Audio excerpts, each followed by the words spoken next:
లలితా మాతా శంభుప్రియా జగతికి మూలం నీవమ్మా శ్రీ భువనేశ్వరి అవతారం జగమంతటికి ఆధారం హేరంబునికి మాతవుగా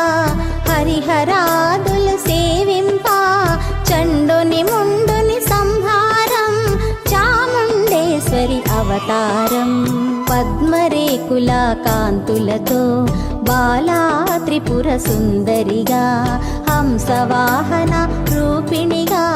వేదమాతవై వచ్చితివి శ్వేత వస్త్రము ధరించి అక్షరమాలను పట్టుకొని భక్తి మార్గము చూపితివి జ్ఞాన జ్యోతిని